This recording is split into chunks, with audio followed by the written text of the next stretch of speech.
How's it going, YouTube? Welcome back to another exciting episode. So today, I want to talk a little bit about energy companies and the power of monopolies.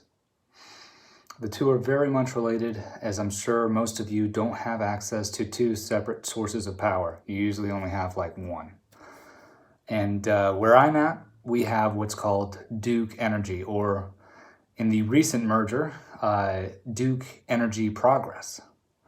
So that's explicitly what I want to talk about, actually, is the Duke family, the Duke power. How do you get that? How do you get Duke University? All of this fun stuff. So you're probably wondering, like, how is it that how did these things become what they are today? And that's the question I asked myself. So I did some digging, and it turns out how far back you have to go is to before this country was even invented, before it was even created. You have to go all the way back to the 1600s. And there you will find a person named Thomas Dew. That's D-E-W or D-E-W-E, depending on which source you're reading. Now, phonetically and how things are spelled are two separate things. So when you were coming from, let's say somebody was coming from Ireland or from Russia during the Great Immigration period, during the very beginning parts of this country, like late 1800s, early 1900s.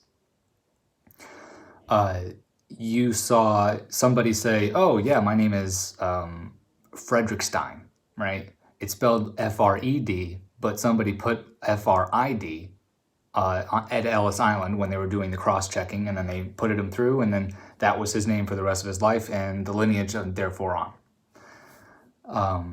So anyhow, that's how Thomas Dew is still very much the great-great-great-great-great-great-great-great-grandfather of a person named Deborah Duke. I'll get to her in a little bit. So back to Thomas Dew, now that we're done with the phonetics lesson. Thomas Dew was the Speaker of the House of Burgesses in Virginia, the very first democratic and legislative branch in America. And as you're probably wondering, they were given a lot of land. They were called constables. They were given a lot of land to come over here from England and to start civilizing this place. So this was before America was even made, just by the way. So he fought in the Revolutionary War. He was actually a corporal in the military for the Americans, obviously. And he was given about 60,000 acres of land. Now, for those of you that don't really have a grasp of how big that might be, picture a state the size of, I don't know, New Jersey. It's not like New York, but it's massive amounts of land. So he got married, he had a kid, that kid got married, he had a kid. All the while, they're each getting parts of that land, right? So it's not like they're poor people. I would argue that they're quite wealthy people. Until we get to somebody named James Taylor Duke. So his father before him, and this was the 1850s, his father before James Taylor Duke was a subsistence farmer. He had a tobacco farm. And he passed that on to James Taylor Duke was James Buchanan Duke's father. And he gave him that land. Now, James Buchanan Duke is the Duke that made everything that we know today. So let's start with him. I know it's a 4-minute long, we're already at 4 minutes here, but if you hang in there, I promise it's worth it. So James Buchanan Duke started to farm tobacco. He farmed tobacco, he farmed cotton, and he had plenty of land, and he had plenty of slaves to help him with that land. Eventually, about 1890 came around, and there was somebody that invented the automatic cigarette roller. Huge invention, because if you know, that was a massive product at the time. You were either buying tobacco to roll it for yourself, for cigarettes, or you bought the actual cigarettes if you were wealthy enough. See, everybody had to hand roll the cigarettes back then.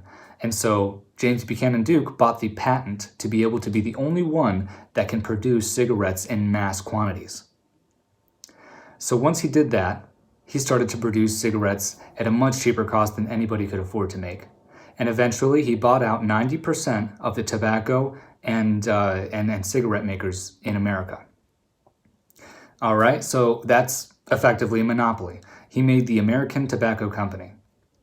And that became so big, so fast, that he actually tried to invade the British market with cigarettes. And what happened then? The British market retaliated by conglomerating all of their tobacco companies into one called the Imperial Tobacco Company. And then James Buchanan Duke figured out that he can't sell stuff over here because they figured out that his tactic, right? And so they did the same thing. Then they came over here. And he said, whoa, let's not fight here, guys. They signed an agreement.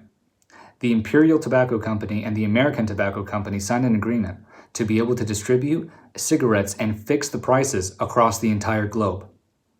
Now, as you can imagine, you make quite a fortune when you're the only person making any product. It doesn't matter what it might be, but if it's one of the most expensive and most profitable products and exports and imports in any country, tobacco and cotton, you're going to get quite rich. Eventually, the people that he had bought out over the years got a little ticked off. He wasn't sharing the money as well as he could have. So what did they do? They started to sue him. Eventually, the Supreme Court had to make a ruling around 1906 that the American Tobacco Company was breaking antitrust laws. Oh, all of a sudden, they decided to do that about 10 years after they had already made the monopoly and in fact been selling cigarettes and fixing the prices across the globe. So as you could imagine, he made quite the fortune doing that. So fast forward, about 1910, he's no longer in charge of a monopoly. So, kind of sucks. I want more money, right? That's what he's probably thinking. So he had textile mills. He had plenty of textile mills. And so he decided that he was going to supply power to them. So that way he could then produce more of whatever products he was making in those textile mills, whether it be clothes or wool, whatever it is. He bought out thousands of acres of land in Catawba County, which is then Catawba County, which is now Mecklenburg County, or Charlotte, if you aren't familiar with the area.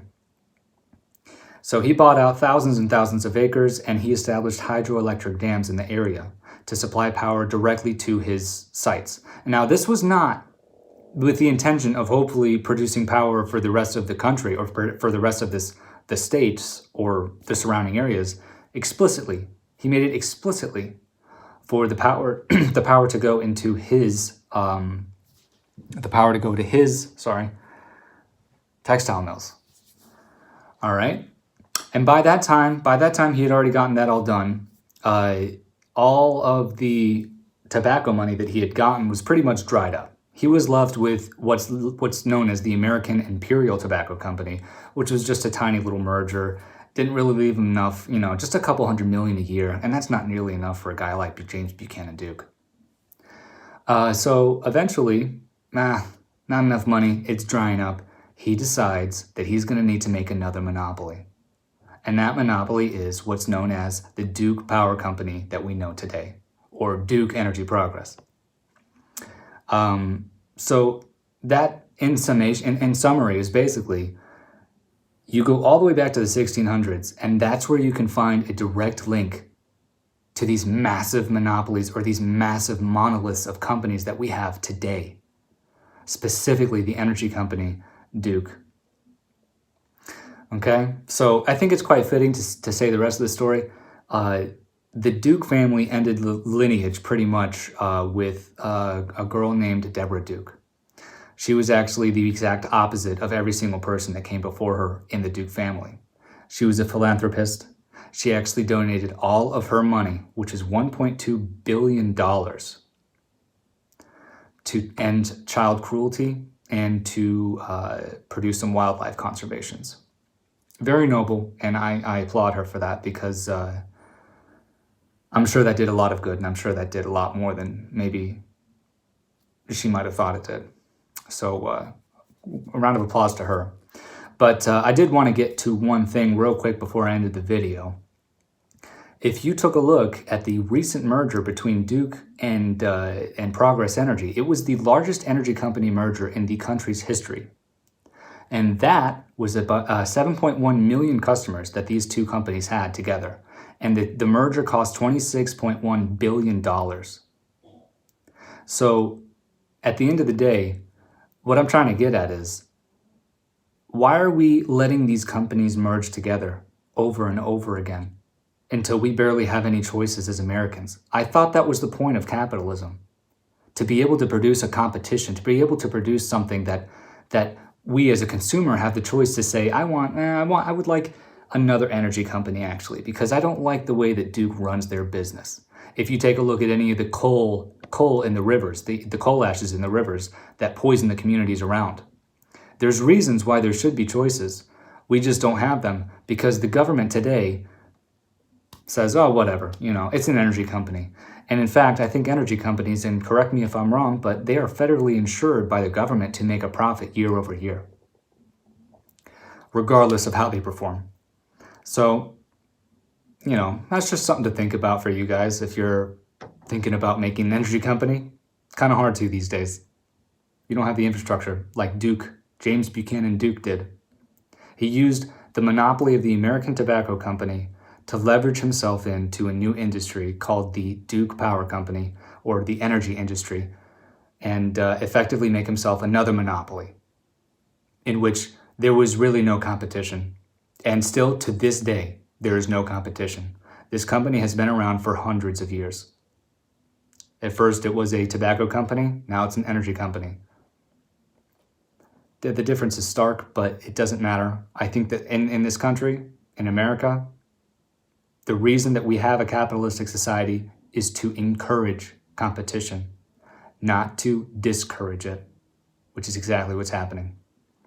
But anyways, guys, that's just a thought. Thanks for sticking in with me. I really appreciate you. I really do. So if you guys have any comments, questions, or concerns, feel free to just comment down below. I'd be happy to get to a next video. If you guys have any suggestions, I am more than willing to take a look at whatever you guys have to throw at me. So yeah, I hope you guys are staying healthy. I hope you guys are staying safe. And again, just wash your hands, please, and practice some social distancing. I would like to see all of us get through this coronavirus alive. Much love, everybody. Bye.